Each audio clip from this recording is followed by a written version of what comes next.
Le Feed Info reçoit aujourd'hui un héros de la nation, une révélation des derniers Jeux de Paris, le judoka Johan Benjamin Gaba. Salut Johan, Salut, comment ça va? ça va très bien. Alors, la France t'a découvert cet été forcément aux Jeux de Paris avec deux journées qui ont absolument tout changé. La médaille d'argent en individuel, la médaille d'or en équipe mixte. Alors, quand je dis que ça a tout changé, c'est qu'en fait, du jour au lendemain, tout le monde sait qui tu es. On a même pu le remarquer ici dans les couloirs. Comment t'as géré ça comme ça, en quelques heures, être un visage des JO de Paris?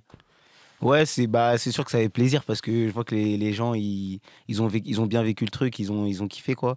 Du coup, ça fait plaisir et après j'ai une vie normale, je suis parti en vacances, je suis avec ma famille. Après des fois on me reconnaît dans la rue mais bon, ça change pas grand-chose au final. Alors, quand tu es parti en vacances, tu es parti du côté de Miami. Ouais, tout à fait. Tu avais besoin de partir loin pour te vider peut-être un peu l'esprit, pour refaire le point. Bah même pas en fait, c'était prévu déjà depuis en fait la course olympique, elle était tellement dure et tout. On s'était dit qu'on partirait une fois que ce serait fini. Du coup, on l'avait prévu, ça faisait 4 mois qu'on l'avait prévu, mais du coup là, on est parti dans de bonnes conditions. Alors, même si tu avais perdu, Même si j'avais perdu, je serais allé, mais ça aurait pas été les mêmes vacances. ouais, tu aurais Ah moins, ouais, ça aurait été chaud. t'aurais moins profité. Mm. Alors, depuis que tu as eu tes deux sacres, on y reviendra largement, est-ce que tu as peut-être été contacté par des sponsors ou pour faire des collaborations, quelles qu'elles soient en fait, hein? Ouais, j'ai quelques collaborations, quelques trucs qui sont en cours, ouais, mais rien d'officiel pour l'instant. Mhm. Mais tu penses que ça va peut-être aboutir à quelque chose qui va changer ton quotidien en tant que sportif de haut niveau? Ah, c'est possible, c'est possible. Mhm. C'est possible, ouais. On n'est pas sûr. Ouais, on est Ouais, encore un peu dans le secret là. c'est ça. Ouais. Alors revenons sur ces Jeux de Paris forcément. Donc tu as concouru en individuel où tu as décroché la médaille d'argent. En fait, tu as perdu contre le numéro 1 mondial en finale, l'Azéri Hidayat Eidarov. C'est là où on t'a vraiment Mm. découvert. Et c'est là où effectivement les commentaires qui sont revenus, on disait c'est l'outsider, c'était inattendu. C'était vrai ça? Tu étais l'outsider, tu étais vraiment celui qui était inattendu parce qu'on se dit que lorsqu'on est qualifié aux Jeux Olympiques, bon, on a quand même notre chance, surtout que la France est une Mhm. grande nation de judo. Bah, en fait, c'est un sport très difficile, le judo. Les gens s'en rendent pas compte. Et bah, moi, je suis dans la caté, on va dire, du milieu, donc en moins de 73 kilos. Et l'adversité, elle est vraiment énorme dans cette caté. Bah, il y a beaucoup de gens très forts et des gens qui étaient là bien avant que moi j'arrive. Parce qu'on va dire, je suis plutôt jeune pour une médaille olympique, on va dire. Et du coup, il y avait des gens plus expérimentés que moi, des gens qui étaient déjà médaillés olympiques, etc. Qui, sur le papier, en tout cas, en fait, on va dire, quand on est tête de série, c'est-à-dire dans les 8 premiers de la ranking mondiale, on a, je crois, peut-être, on a beaucoup plus de pourcents de chances de faire une médaille. Moi, j'étais 35e, donc 35e mondial. 35e mondial. Donc, en gros, personne n'aurait cru que j'aurais fait médaille. Mhm. Et pour le coup, tu perds contre le numéro 1 mondial. Ouais, c'est ça, je perds contre le numéro 1 au final. Mais on va se retrouver lui et moi, de toute façon. Dans d'autres compétitions C'est ça. à venir. Mais ce que je veux dire par là, c'est que déjà, on l'avait entendu, tout ça que Teddy Riner avait dit qu'il voulait aller à la guerre avec toi, Ouais. qu'il était très heureux que tu sois dans la délégation. Mhm. Donc, déjà, il y avait quand même les qualités nécessaires pour pouvoir aller chercher une médaille. Ouais, bien sûr, en fait, en fait, j'ai montré à plusieurs reprises sur plusieurs échéances que j'avais un fort potentiel, notamment chez les jeunes, où j'avais fait vice-champion d'Europe moins de 23 ans, cinquième au championnat du monde, etc.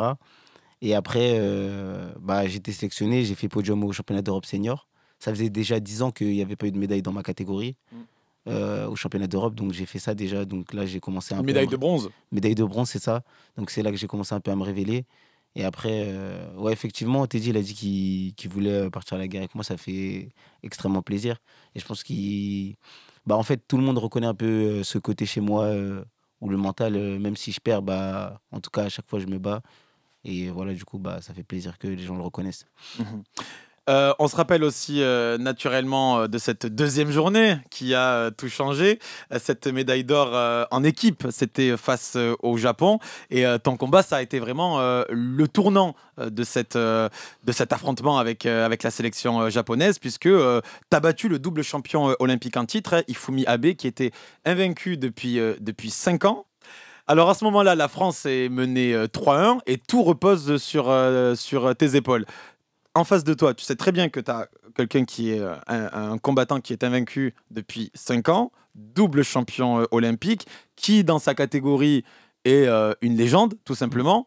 Et pourtant, on le voit sur les images, tu as cette détermination, t'avances ou t'avances sur le tatami en te disant, voilà, là, ça va être mon moment. Qu'est-ce qui s'est passé dans ta tête là? Bah, c'est un sport de combat, donc faut être un combattant. Là, là, c'est tout dans la tête. Parce que bon, le mec, il est fort. Faut réussir à briser ce verrou où plein de gens vont se dire, par exemple, bah, je peux pas le battre, il est trop fort. Ça, faut le briser. Au final, faut dire que c'est un humain et qu'on peut le faire. Après, moi, j'ai mes capacités, je connais mon niveau, je sais de quoi je suis capable et je m'entraîne dur. Donc, à tous ces moments-là, on repense à tout le parcours qu'on a fait, tous les entraînements. Et je sais que j'en suis capable, je crois en moi, donc bah, je l'ai fait. Puis surtout, il y a toute l'équipe qui pousse derrière. On sait que si on perd, bah, l'équipe derrière, elle perd aussi avec nous. Donc forcément, ça donne encore plus de force. Ça met aussi une pression. Moi, je ne l'ai pas ressenti comme ça. Il y a certaines personnes qui pourraient avoir la pression. Moi, j'ai ressenti aucune pression de mon équipe. On se connaît, on est proches, donc je ressentais aucune pression de leur part. Je ressentais juste la force qu'ils me donnaient. Je sais que même s'il avait perdu, il ne m'aurait pas blâmé, donc ça ne m'a pas rajouté de pression. Et la pression de la nation qui était devant sa télé. Mais la nation, c'est pareil, c'était pas une pression. Quand j'ai perdu en finale aux individuels, dès que je suis sorti, les gens dans le public, ils me disaient En finale, merci beaucoup. Ouais, mais ça va. bah là, on était en finale aussi. Du coup, les gens me disaient ouais, merci beaucoup, Johan et tout. T'as perdu, mais c'est comme si t'avais gagné et tout. C'est comme si t'avais eu l'or et ils étaient super contents pour moi. Du coup, bah, je savais qu'en tout cas, ils me soutenaient. Et bah, ça m'a donné encore plus de force aussi. Pareil, quand j'étais fatigué, les cris, les cris de la foule et tout, bah, c'était incroyable. Quelle a été la part de mental? Parce que Teddy Riner, donc évidemment, qui est la tête d'affiche du judo en France, il nous disait que très tôt, il avait eu en fait un préparateur mental. Là, à ce moment-là, toi, quelle a été la part de mental dans cette victoire? Bah, en fait, ça, c'est le mental, c'est quelque chose qui se travaille au quotidien. Donc, moi, tous les jours, c'est des choses que je fais. Je travaille pas particulièrement avec un préparateur mental. Mais comme, bah, en fait, mon envie d'être champion, chaque jour, elle se nourrit. Bah, en fait, chaque jour, bah, je vais me faire des scénarios. Par exemple, avant de dormir, dans ma tête, je vais faire comme si j'étais en finale des championnats du monde. Qu'est-ce que je vais faire? Je m'imagine en train de rentrer, je m'imagine en train de gagner. Donc, toutes les possibilités, toutes les situations, je les ai déjà fait dans ma tête des centaines de fois. Donc, quand j'arrive sur ce genre de moment, je suis prêt, en fait, mentalement. Mhm. T'es prêt et est-ce que tu t'imaginais avoir, comme on le voit là, 2 médailles autour du cou après les Jeux de Paris, donc voilà, à domicile, avec beaucoup d'audience, avec énormément de spectateurs et de téléspectateurs à travers le monde aussi. Est-ce que tu t'imaginais ça, toi? Bah, en fait, est-ce que j'imaginais ça? En fait, c'est dur de se projeter à ce point-là. En tout cas, j'espérais de tout mon cœur et j'ai fait tout ce qu'il fallait pour y arriver. Mais on peut jamais être sûr de gagner. Les jeux, c'est tous les 4 ans. Si je perds là, je peux retenter ma chance que dans 4 ans. Et il y en a plein, même des gens qui étaient favoris, qui ont perdu. Moi, j'étais pas du tout favori. Donc, Mais justement, c'est dans ce sens-là où tu n'étais pas favori c'est et tu ça. repars avec 2 médailles. C'est ça, ouais. Donc, c'est vrai que c'était inattendu pour le grand public. Après, moi, franchement, j'avais tellement confiance en mes capacités que moi, ça m'a pas surpris, ça m'a pas choqué. Le niveau, j'ai toujours dit que même si mes performances, elles étaient pas, on va dire, de niveau mondial, bah, j'ai toujours su que j'avais le niveau. Même à chaque fois que je perdais au championnat du monde et tout, dans les interviews, je disais que j'étais pas loin, je disais que j'avais le niveau, que je savais que je pouvais le faire. Et au final, que c'était qu'une question de temps. Et je savais, et là, bah, mon heure, elle est arrivée. Et bah, le principal, c'est que je continue sur cette lancée. Dans des conditions vraiment inouïes. En Ouais. France. Ouais, en France et tout. C'est vrai que c'est mieux que ce soit en France qu'ailleurs, c'est sûr. Parce qu'en 2028, certes, il y aura les Mm. JO de Los Angeles, Ouais. mais avec le décalage horaire, ce sera sûrement pas Ça pareil. sera pas du tout pareil. L'ambiance, même l'ambiance, ça sera pas pareil parce que les Français, on va dire le public français, il est connaisseur de judo. Les gens qui viennent regarder le judo, ils connaissent les règles et donc ils sont très impliqués, ils crient, ils supportent. Et à Los Angeles, les Américains, je pense pas qu'ils aient cette culture du judo. Alors, ce que vous avez gagné tous collectivement, tous une médaille, c'est la médaille du lien avec le public, en quelque sorte. Est-ce que tu penses que c'est quelque chose qui va durer? Ah, ça, je sais Parce pas. qu'on a beaucoup parlé de parenthèses enchantées. Mm. T'as vu, maintenant, on est revenu quand même Ouais, à nos affaires un peu ouais, ouais. quotidiennes. Est-ce que les gens ils vont nous soutenir sur la durée? C'est-à-dire les gens qui nous sont soutenus au jeu, est-ce qu'ils vont nous soutenir sur la durée? Ça, et je pense que la plupart, non. Mm. On peut pas leur en vouloir, c'est normal. Après, chacun a sa vie, etc. Mais en tout cas, bah, je remercierai toujours ceux qui me soutiendront jusqu'à la fin. Et même ceux qui m'ont soutenu juste pour les jeux, bah, je les remercie aussi. Et c'est déjà ça. Mhm. Samedi prochain, il y a la parade C'est de ça. tous les Français et toutes les Mm. Françaises qui ont été mobilisés lors de ces Jeux Olympiques. Donc sur les Champs-Élysées, Mhm. c'est une avenue qui est réservée aux plus grands, ça, c'est les équipes de France de foot quand elles gagnent. Comment t'appréhendes un peu ces retrouvailles avec le public, justement? Bah, je suis très content déjà de retrouver tous mes coéquipiers parce qu'on s'est pas vu depuis les. Ah, vous n'êtes pas Enfin, vu la depuis plupart, en fait, Oui. sauf Maxime Ngap qui, Mhm. qui est venu avec moi à Miami. D'accord. Les autres, je les ai pas revus depuis. Et du coup, ça fait plaisir, hâte de les revoir et tout, et de partager ce moment avec eux. Je pense que ça va être cool. Mhm. Avec le public aussi qui Ouais, va aussi, vous témoigner encore de l'affection. ouais, tout à fait. Ouais, j'ai hâte aussi de les retrouver. Parce qu'on a passé des moments incroyables aussi au Champions Park, au Club France. Et je me rappelle, j'ai encore les vidéos, je les regarde des fois. Et c'était des super moments et j'espère que ça sera super encore samedi.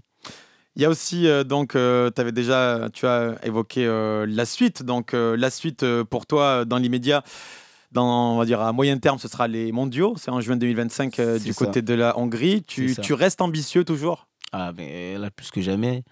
Là, plus que jamais, ces médailles elles me donnent un capital confiance qui n'est pas négligeable. Et comme vous avez dit tout à l'heure, est-ce que les gens ils vont continuer à me supporter sur la longue durée? Ça dépend de moi aussi. Ça Mhm. dépend de mes Bien performances. sûr. Et bah, je compte faire en sorte que les gens aient envie encore de me supporter en enchaînant les très grosses performances.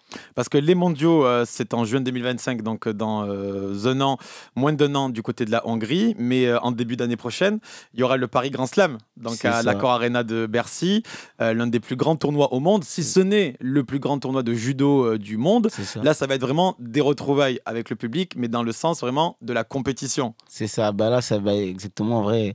Bah, c'est là où je vais faire ma reprise en compétition. Mhm. Donc à Paris. Là, je me suis arrêté à Paris, je vais reprendre à Paris. Donc là, j'espère aller chercher l'or en individuel, bien sûr. Et avec ce public qui sera toujours derrière nous. En plus, je pense que beaucoup de gens qui vont venir ont été présents sur les jeux, que ce soit ma journée ou la journée d'autres coéquipiers.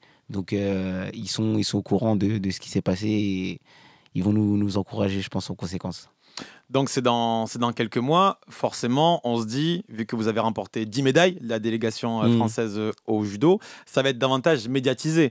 Et ça, pour votre sport, c'est un bonus, quoi. Bah ça, je suis super content pour le judo parce que bah moi, je suis un passionné. Je fais ça depuis que je suis petit et bah j'ai énormément de respect pour ce sport qui véhicule tout un tas de valeurs et c'est pas qu'un sport, c'est même des rencontres. J'ai rencontré mes meilleurs amis aujourd'hui, c'est des gens du judo. Donc bah faut que les gens ils sachent que c'est un sport qui apporte énormément. Il y a pas qu'ils voient que la compétition, mais en vrai c'est incroyable, bah, comme beaucoup d'autres sports, je pense. Ouais, il y a plein de gens qui sont venus me dire que ils connaissaient pas le judo et que avec la compétition qu'on a fait, que ce qu'on a réalisé nous l'équipe de France de judo, bah ils avaient aimé, ils avaient apprécié et qu'ils comprenaient un peu mieux et qu'ils allaient peut-être inscrire leur enfant au judo, etc. Donc plus de licenciés et bah ça fait super plaisir en tout cas. Est-ce que pour les échéances dont on vient de parler, parce que pour faire découvrir le judo au plus grand nombre, Mhm. il faut des titres, il faut des résultats, il Exactement, faut c'est des ça. performances. C'est ça. Est-ce que tu te dis, avant d'aborder ces prochaines Mhm. compétitions et les entraînements qui vont s'étaler sur les prochains mois, est-ce que pour toi, c'est, on va dire, une motivation supplémentaire de dire, voilà, je vais faire découvrir mon sport encore plus Moi, c'est une retombée positive, mais c'est pas ça que je pense quand je vais en compétition parce que mon sport, c'est un art à part entière et c'est quelque chose d'extrêmement difficile, comme je l'ai dit. Donc, quand je vais à un championnat du monde, je pense à la victoire, je pense à mon sport, je pense à tout ce que j'ai fait pour en arriver là.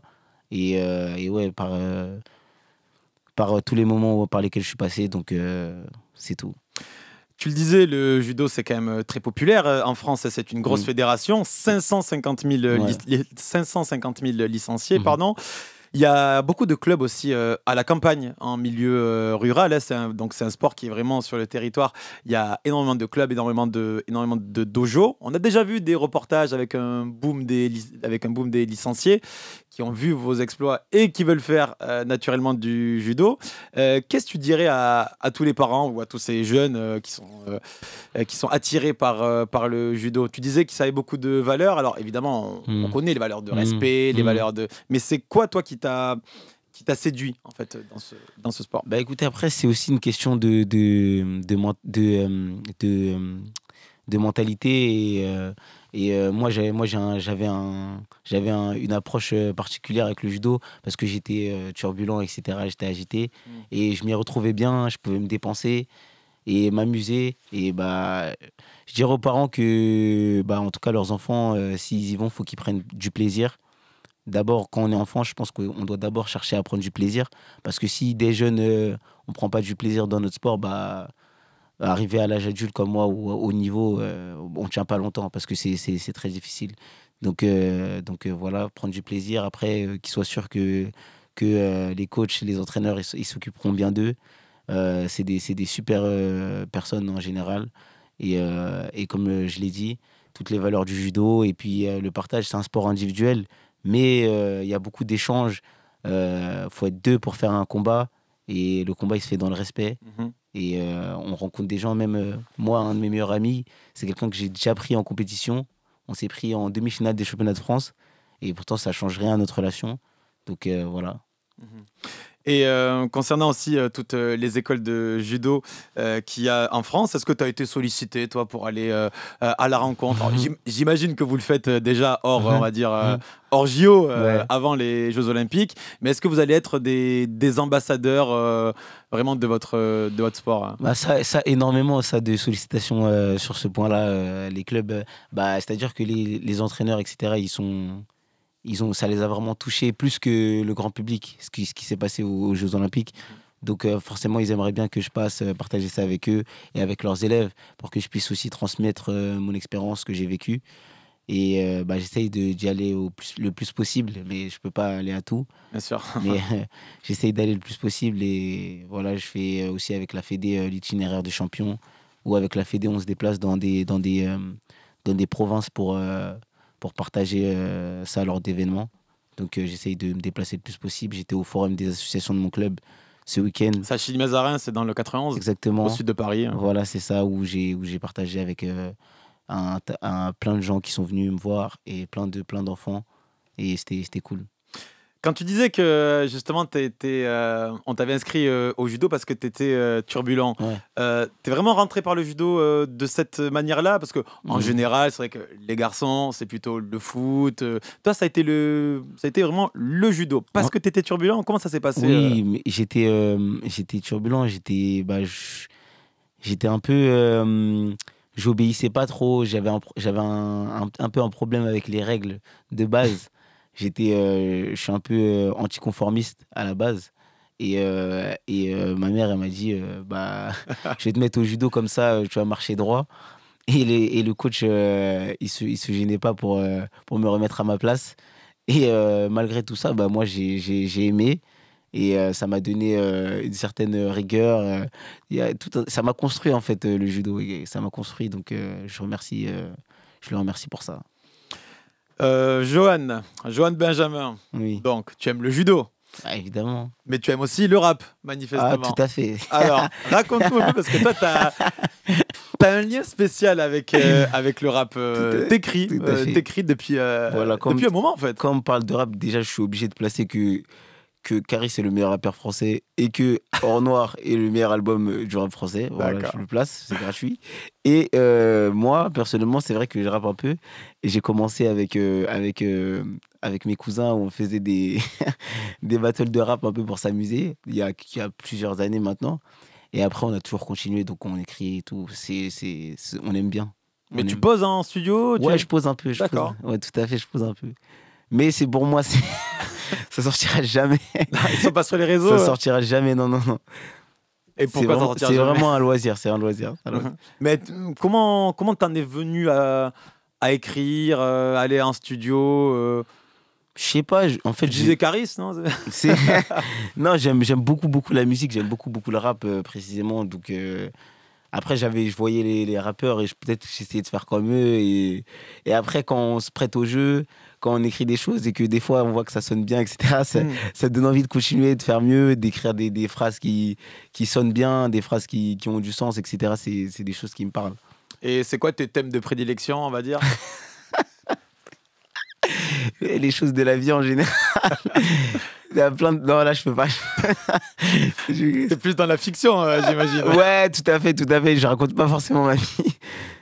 Ouais, des fois, c'est du storytelling. Du storytelling? Ouais, tout à fait. Mais tu peux nous dire un petit peu Ouais, un petit peu. Et ça parle des fois de femmes, ouais. de l'histoire d'amitié. Qui se transforme en amour. Non, non, non, non. Mais par contre, je suis pas un lover. Voilà, je suis pas du tout un lover. Non, non, non. De détermination, etc. Des fois, je fais un peu le parallèle avec mon sport, donc dans la mentalité, etc. Et ouais, tout un tas de sujets. Mais en tout cas, moi, le principal, c'est plutôt le flow, la manière de poser, et, les rimes, etc. Et l'instrumental aussi. Alors, Beaucoup. Alors, c'est qui t'inspire? Donc, Caris, ce que tu disais, sûrement. Tout à fait, Caris. Voilà, si je devais faire mon top 3, Caris numéro 1, Nino 2, ouais. Damso 3. Voilà. Et tu ressembles à qui, toi, dans ta plume, dans ton flow? En toute modestie. En toute modestie, vraiment, parce qu'après, les gens, ils vont commencer à me faire. Et après, voilà. En vrai, je pense plus, là, dans le rap actuel, je pense que je ressemblerais plus à Chakola. Parce que moi, je suis plus dans la mélodie, en fait. Voilà, c'est ça. Je rappe pas hardcore, quoi. Ouais, non, c'est un peu de la mélo que je fais. Et il y a des rappeurs qui t'ont félicité après tes exploits de cet été? Ouais, il y a certains rappeurs qui m'ont félicité, qui m'ont donné de la force. Ouais, il y a pas mal de gens connus et ça fait super plaisir. Des stars, des sportifs ouais, des sportifs, des stars, ouais, exactement. Des acteurs, des rappeurs, etc. Et ça fait super plaisir. C'est-à-dire qu'ils ont suivi malgré le fait qu'ils ont des emplois du temps chargés, etc. Ils ont quand même réussi à suivre les jeux et à donner la force. Et bah, ça fait extrêmement plaisir. Alors, tu disais que les sons que tu composes, ils sont pour toi. Est-ce qu'un jour, on pourrait imaginer que tu les partages? Je pense à Erwin Ngapet, qui est donc médaillé d'or lors de ses dernières Olympiades et celle d'avant aussi. Il sort des albums régulièrement. Pourquoi pas? Donc, c'est compatible. Hein. J'ai vu. Ça reste à réfléchir. En tout cas, là c'est vrai que généralement, mes amis, ils connaissent tous mes sons par cœur.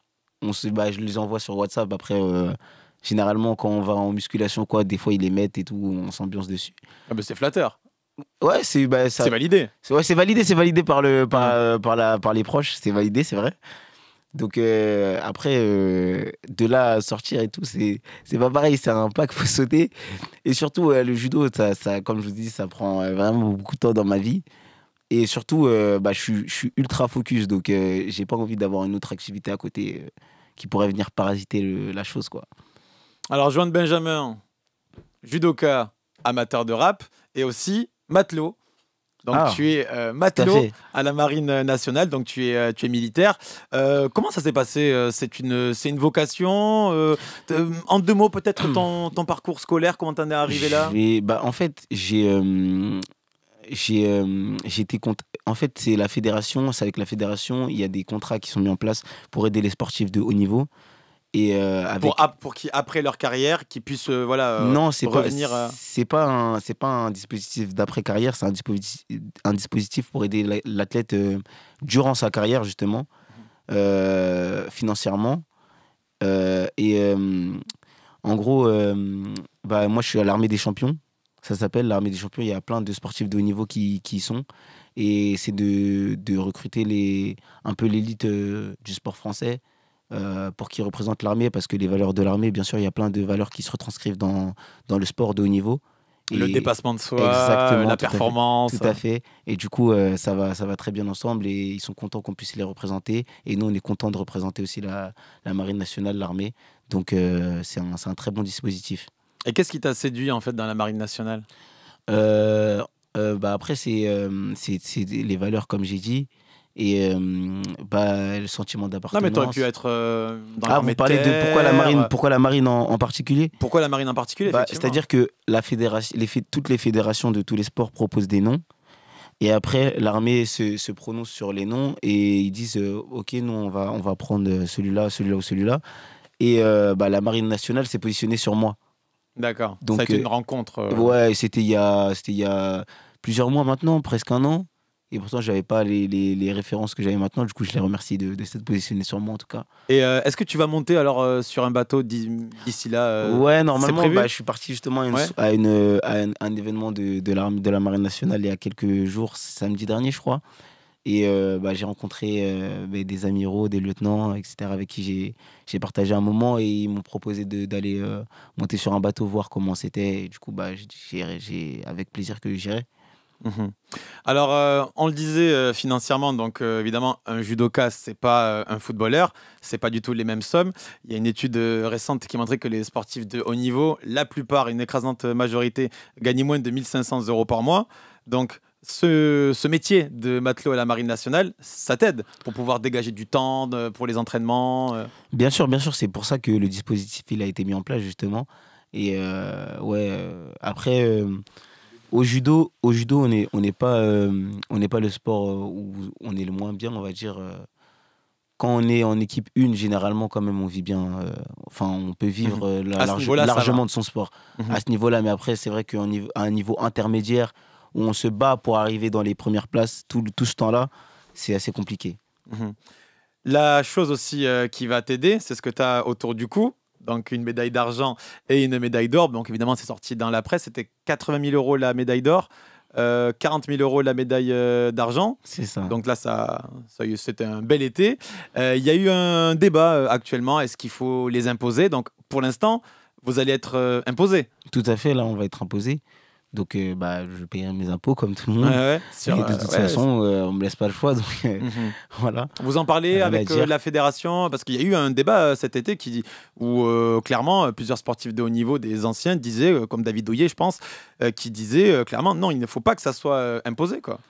Bah, il ne faut pas. Bah, Pour vous aider ouais, parce il que ne faut beaucoup pas. n'en vivent pas en fait, ne Moi, vivent pas de leur sport. si vous me demandez, moi, je serais d'accord, bien sûr.